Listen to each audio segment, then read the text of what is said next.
There comes a moment in every soul's quiet unfolding when you begin to realize that healing doesn't arrive with thunder or applause. It slips into your life unnoticed, like the slow, gentle light of morning after a long, restless night. The chaos that once defined your mind begins to dissolve, not because the world has become easier, but because something inside you has changed. You start to feel a stillness growing where there used to be noise. Once silence was unbearable. It echoed with memories you tried to forget, words you wished you had said, and questions that had no answers. You kept yourself busy scrolling, talking, working, anything to escape that unbearable quiet. Silence meant confrontation with yourself, and you weren't ready for that. You feared the voices that rose from the depths of your own mind, voices of guilt, of regret, of longing. But something has shifted now.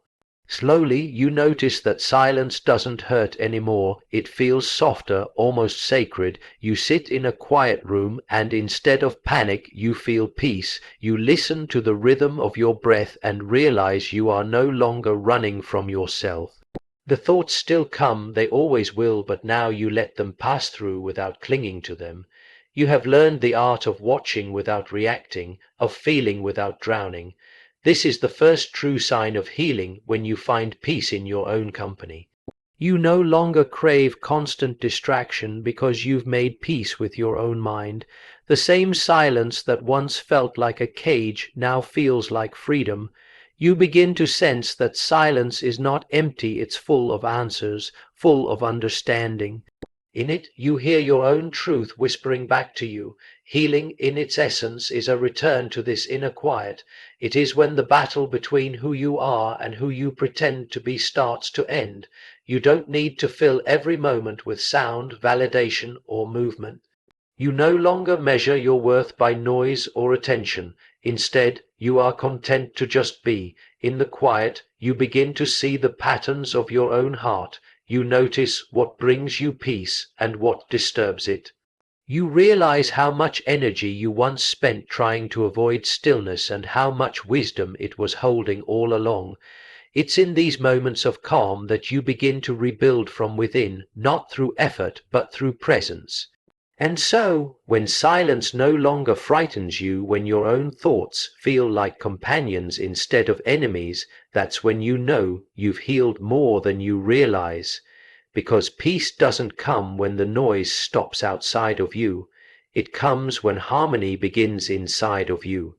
You've stopped escaping your mind, you've started listening to it, and that quiet, that steady, sacred stillness is where true healing begins. There comes a stage in your inner journey when you stop waiting for others to hand you peace. You no longer look back, hoping that the people who hurt you will come and make things right. You stop replaying old conversations in your mind, searching for a line you missed, a moment you could have changed. Because deep within, you've finally understood something powerful. Closure is not a gift they give you. It's a truth you claim for yourself. Once you believed that healing required their apology. You wanted them to explain why they left, why they lied, why they broke what you tried to build with all your heart. You wanted to look into their eyes and hear the words, "I'm sorry," so that your pain could finally make sense. But life in its quiet wisdom doesn't always grant us that kind of ending. Some stories remain unfinished, some doors stay closed, and the people who caused your wounds often continue walking their path, unaware of the damage they left behind. At first, this realization feels cruel. You resist it. You write messages you never send. You imagine confrontations that never happen. You want justice, understanding, something to balance the weight of what you've carried. But slowly, almost imperceptibly, you begin to see that waiting for them to give you peace is just another way of holding on to the pain. The need for closure becomes its own kind of chain. One day you simply grow tired of it, tired of the waiting, the hoping, the endless questions that lead nowhere. And in that quiet exhaustion, you do something brave. You stop seeking answers from outside yourself. You begin to understand that what you truly needed wasn't their apology, but your own acceptance. You forgive them not because they deserve it, but because you deserve freedom. You realize that closure doesn't come from a conversation, it comes from clarity. It's the moment you say to yourself, they couldn't love me the way I needed, and that's no longer my burden to carry. It's when you stop looking for someone else to validate your pain and start honoring your own experience. You no longer need to win the story, you only need to release it. The beauty of this freedom is subtle but profound. You wake up one morning and notice that their name no longer stings. You hear a song that once reminded you of them, and your heart stays calm. You can think of the past without reliving it. That's not coldness, that's healing. It's the quiet triumph of the soul reclaiming its own peace. You stop chasing explanations because you finally trust that life itself holds the larger meaning. Every unanswered question was a part of your becoming. Every absence taught you how to stand on your own. And so, when you can close a chapter with grace, not because it's resolved, but because you've outgrown the need for resolution, that's when you've truly healed. Closure was never theirs to give, it was always yours to create. There is a quiet evolution that happens within you when pain no longer controls you but begins to teach you. You start to see that healing isn't the absence of triggers, it's the transformation of your relationship with them. The same emotions that once shook your foundation now arrive like old messengers, asking to be understood instead of silenced. There was a time when the smallest thing could send you spiraling, a word, a look, a familiar situation that mirrored an old wound. You would feel your chest tighten, your breath shorten, your thoughts scatter. You didn't know why it hurt so much, only that it did. You called it overreaction, weakness, sensitivity.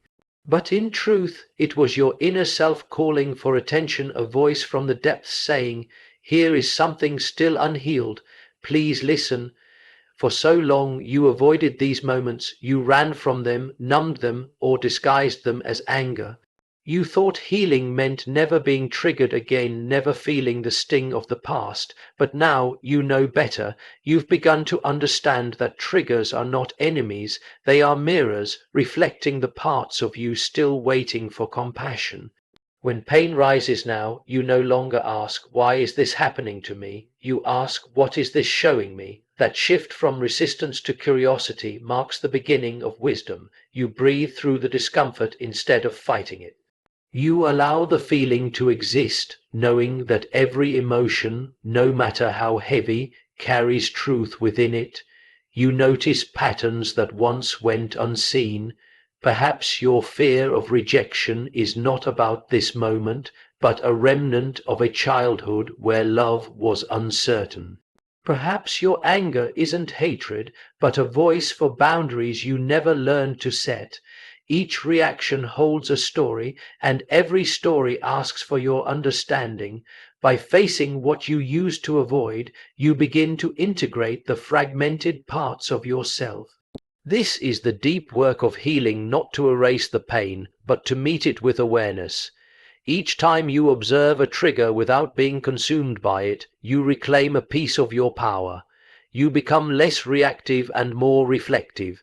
You begin to see that nothing external truly has control over your peace, only your interpretation does. And soon, what used to break you starts to build you. The same moments that once caused chaos now become catalysts for growth. They teach you patience, self-awareness, compassion. They help you understand others' pain, too, because you've learned what it means to sit with your own. You start to thank these moments not for the hurt, but for the lesson. Because through them, you've become more conscious, more whole. The wound that once felt like punishment has become your greatest teacher. Healing, after all, is not about escaping the storm, it's about learning to listen to its message. And when your triggers no longer control you but guide you, that's when you know you have healed far more than you realize. There comes a sacred turning point in your healing when you stop cursing the pain and begin to see its strange beauty. It's not that you suddenly enjoy suffering, no heart ever truly does, but you begin to understand that pain has been a sculptor, shaping you into someone deeper, more compassionate, more alive. You start to realize that every wound carved a space within you for wisdom to enter. For a long time, pain felt meaningless. It was a thief stealing your joy, your certainty, your sleep. You begged for answers, for reasons, for some sign that the ache had a purpose. But now, looking back, you can see the invisible hands that guided you through that darkness. You see how every loss forced you to let go of illusions, how every disappointment stripped away what was false, and how every heartbreak revealed what truly matters. The fourth sign of deep healing is this: you can hold both pain and gratitude in the same breath. You no longer divide your experiences into good and bad. You see how both have shaped the landscape of your soul. The moments that broke you open also made you capable of love, empathy, and grace. Without the darkness, you would never have learned to appreciate the light. It takes great courage to thank the storm, to look at the chaos that once terrified you and say, "You made me stronger." You begin to notice that the people who hurt you were also teachers, unwilling teachers, perhaps, but teachers nonetheless. They taught you about boundaries, self-respect, and the kind of love that doesn't abandon itself to be accepted. The experiences that once filled you with resentment now fill you with understanding. You realize that everything you endured served your becoming. This gratitude doesn't erase the pain, it transforms it. The wound no longer feels like a curse, but like an initiation. You no longer ask, "Why did this happen to me?" Instead, you whisper, "Thank you for what it made of me." And that simple shift in perception changes everything. The bitterness softens, the heart opens. You begin to see life not as a punishment, but as a sacred conversation between your soul and the world. When you can look back on your story and see meaning where there once was only misery, you've crossed into a higher form of healing. You're no longer trapped in the question of fairness. You've accepted that growth is rarely gentle. You've learned that grace often hides in the most difficult seasons of life. And now, when you touch your scars, you don't feel shame, you feel reverence. Because each one is proof that you have faced the fire and emerged transformed. You have learned to bless what once broke you. That is the quiet power of gratitude. It turns your wounds into wisdom, your pain into purpose, and your suffering into strength. And when you can thank the past, not for what it took, but for what it gave, you know you've healed more than you ever imagined. There comes a moment in every soul's awakening when you grow tired of pretending, tired of performing for a world that never truly saw you, tired of carrying the weight of masks, the smile that hides exhaustion, the strength that hides sorrow, the charm that hides fear. You begin to feel an ache, not for attention or approval, but for truth. You long to return to yourself, to the person you were before life taught you to shrink. For years you may have played roles just to survive. You became who others needed you to be, the responsible one, the strong one, the agreeable one. You learned which parts of yourself were praised and which were punished, and slowly you started living behind layers of protection. The authentic self, wild, honest, imperfect, was buried beneath years of conditioning. You thought being loved meant being less of yourself, but deep down the soul never forgets its shape. There's a quiet rebellion that begins when you start to listen to that inner voice, the one whispering, "You don't have to pretend anymore." You realize that healing isn't about becoming better, prettier, or more successful. It's about becoming real. It's the homecoming after a long exile. At first, authenticity feels risky. You fear that if you show your true self, people might leave. But then something beautiful happens. You begin to notice that the right people stay. You find peace not in being liked, but in being known. You no longer chase belonging because you finally belong to yourself. The external approval that once felt essential begins to lose its grip. You understand that love built on performance was never love at all. The return to authenticity is quiet but powerful. It's when you stop apologizing for who you are. You no longer shrink your voice to keep others comfortable, and you no longer dim your light to fit into small spaces. You begin to speak your truth even when it trembles. You start saying no when your soul means it. You start saying yes only to what aligns with your spirit. You realize that your worth was never in how perfect you appeared, but in how honest you could be with yourself. You stop chasing image and start embracing essence. The opinions of others lose their power because you've found something far stronger: self-acceptance. This authenticity doesn't mean perfection. It means embracing both your strength and your softness, your light and your shadow. You understand that wholeness is not about being flawless, it's about being true. When you can finally stand before the mirror and see yourself without judgment, when your reflection feels like a friend, not a stranger, that's when you know you've come home. You no longer wear masks to survive. You breathe freely in your own skin. You no longer perform to be loved. You live to be real. And in that truth, unpolished, unfiltered, and whole, you find the deepest kind of healing.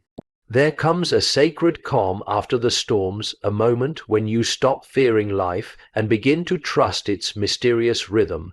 You no longer demand that everything makes sense, because you've seen how chaos itself has been a quiet architect, shaping you when you least expected it.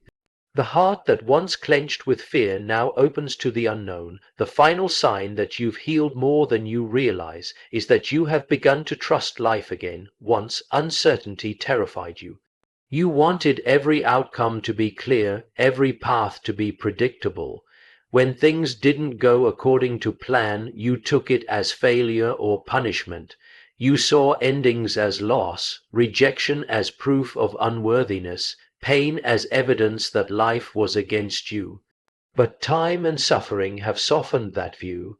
You've learned that life is not cruel, it is intentional in ways you may not always understand. You can now look back at moments that once broke you and see how they led you here. The job you lost pushed you toward your purpose. The person who left made space for peace. The season of loneliness brought you home to yourself. You begin to sense that there is an intelligence woven through everything, a hidden order beneath the chaos. You may not control the tide, but you can trust the ocean. Trusting life doesn't mean you stop feeling fear. It means you've learned to walk with it. It means when the road disappears beneath your feet, you no longer panic, you pause, breathe, and take the next step anyway. You understand that not knowing is not a curse, it's an invitation to faith. You've learned that every closed door was redirecting you, not rejecting you. You can now whisper to yourself, even if I can't see the way, I know there is one. This trust brings a gentleness to the way you live. You stop fighting every change and start flowing with it. You stop asking, why is this happening to me? And begin saying, what is this teaching me? You no longer see life as something to control, but as something to collaborate with. You start to feel a quiet companionship with existence itself, as if life and your soul are moving together in silent understanding. And in this trust, the need for constant struggle fades. You let go of resistance and allow life to unfold, knowing that every season has its purpose. You can meet uncertainty with curiosity, endings with grace, and beginnings with hope. You start to realize that faith is not belief without doubt, it's choosing to move forward even when doubt walks beside you. When you can stand in the middle of the unknown with peace in your heart, when you can trust that life has never been your enemy, that is the summit of healing. Because to trust life again after it has broken you, that is the most courageous act of all, and in that quiet surrender, that deep, unshakable faith, you find the truest freedom. You are no longer just surviving life, you are finally living it.